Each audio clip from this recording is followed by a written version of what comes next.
Hey dudes, Silvite Soltis here, and today I'm happy to present to you my next WoW Classic Get Geared Fast guide. Today, we're going to shine up our battle axes and smash some faces, right after we eat up from our grind to 60. Yep, it's time to gear up our DPS warriors. Before we get started though, remember to subscribe and hit that like button so that you can get more guides in the future, especially when you start leveling up those alts. But anyway, let's get right into it. Step 1. Run Blackrock Depths a bunch while leveling, and then even more at level 60. First off, you're going to want to run Blackrock Depths as early as possible. There are over 30 items that drop here that DPS warriors can make good use of. Granted, they're not all spectacular, but many of them are indeed pre-raid best in slot, so you really should have this on your list of things to do. You can start doing this dungeon in the early 50s, so make sure that you find groups as early as possible. In particular, you'll want to do back-to-back arena runs as much as you can, as 4 out of the 6 arena bosses drop somewhat appropriate gear for DPS warriors, including items like the Savage Gladiator set, the Girdle of Bestial Fury, and Grizzle's Skinner, to name a few. Furthermore, the mobs leading up to the arena will still give experience in your early 50s, so it's definitely a good way to grind out a few levels and gear up along the way.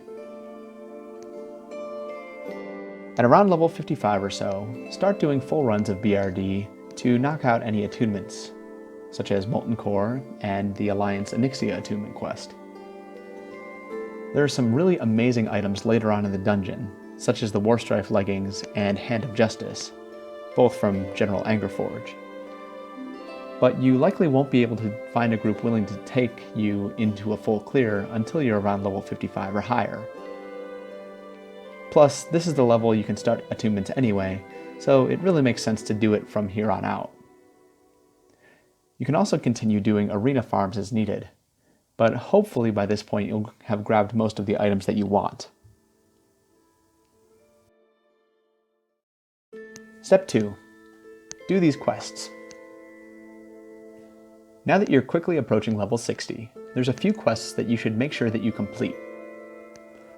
First and foremost, complete the quest Job Opening Guard Captain of Reventusk Village, if you're playing Horde anyway, in order to obtain an amazing DPS trinket, Rune of the Guard Captain. Since trinkets are a bit hard to come by, this one will go a long way for your warrior. Next up, do the chain to get your Blackhand's Breadth, which involves running LBRS and eventually UBRS. This quest is the Onyxia attunement quest chain for Horde players, but for Alliance you'll have to get the item to start this chain from the final boss of LBRS, Overlord Wyrmthalak.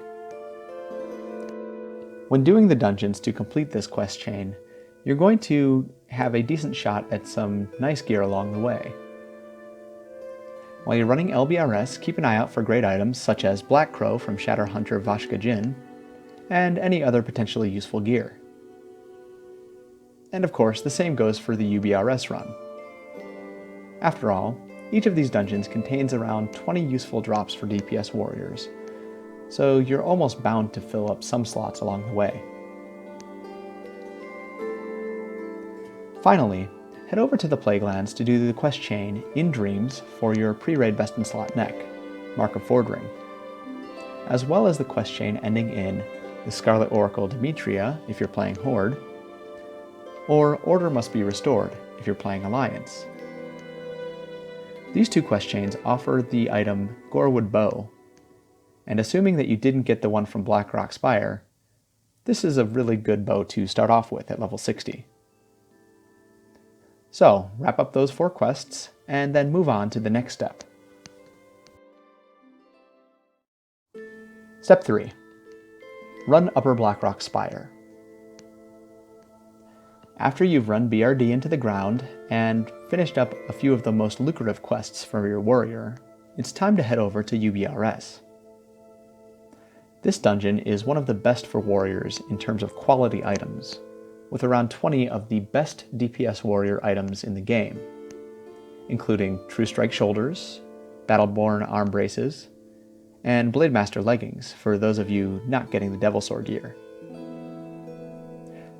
There's a lot more loot to be had though, so make friends with key holders and head on in. If you do decide to go as a tank just to secure a spot, make sure that you're very clear that you're going for DPS gear from the outset, as with 10 people in this dungeon, you're bound to have a lot of competition for those items.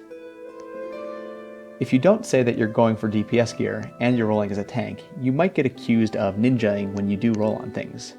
So make sure that you also take a screenshot when you state that, in case your group is full of drama queens.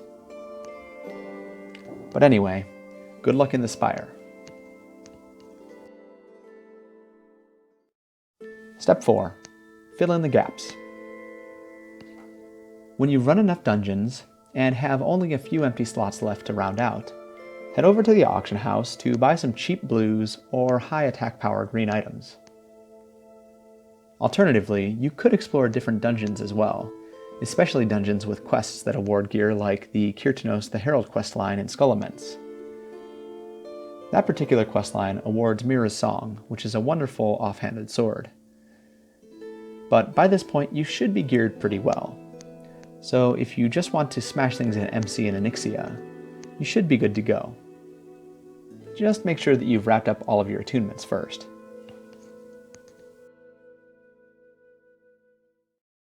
Congratulations on getting to level 60, and good luck in getting your smashy warrior all geared up. Honestly, the hardest part of gearing your warrior will be getting groups that don't expect you to tank.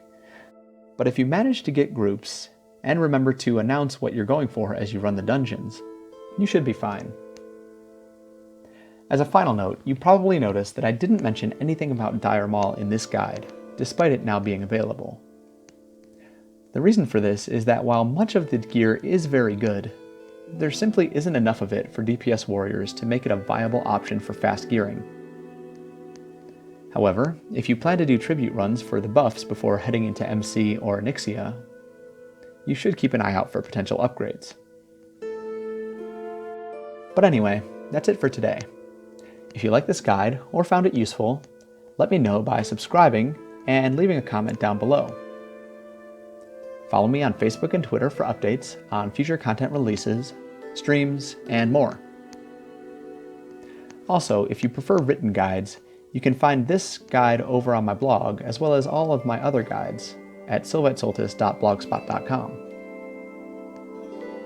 Finally, if you'd like to support my endeavors, consider becoming one of my patrons over on Patreon.